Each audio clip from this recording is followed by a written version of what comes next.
committee will be in order, and we recognize the chairman of the full committee with the understanding that Ms. O'Connor is on her way back, but recognize the chairman for his opening statement. Thank you, Mr. Chairman.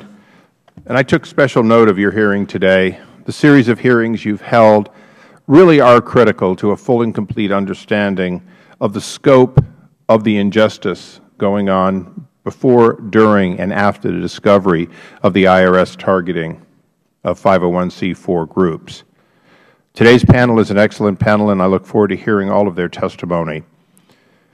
I think the one thing that we all know is that solutions for large bureaucracies, and particularly ones that operate by necessity behind closed doors, must first start with a full admission of what has happened, what safeguards existed and were not observed, and what safeguards did not exist. This committee has discovered that the safeguards of confidential information are selective, and that, in fact, the safeguards to protect against the release of private information, although they failed at times at the IRS, are currently being used to hamper investigation and the public's right to know who was targeted and for how long, and in fact who is still being targeted.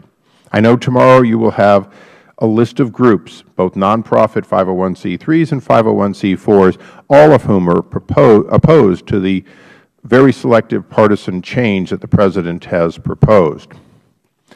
I am more concerned today with this hearing because DOJ's decision, prosecutory discretion, appears to be a clear abuse of discretion. There is no doubt that DOJ claimed to be doing investigations, but the highest law enforcement officer at the FBI could not name someone. The Attorney General seemed not to know anyone, and there have been mixed statements about nothing was expected to come, but maybe it would come. This is as ambiguous as the Attorney General's statement that he will leave sometime in 2014 or he won't.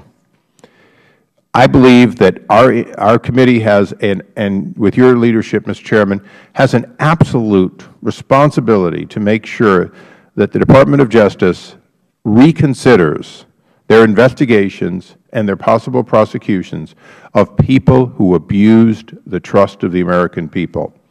And so for that, I am already in your debt, Mr. Chairman. I look forward to this hearing, and I very much believe that this committee has a special role in making sure this never happens again. Thank you, and I yield back. I thank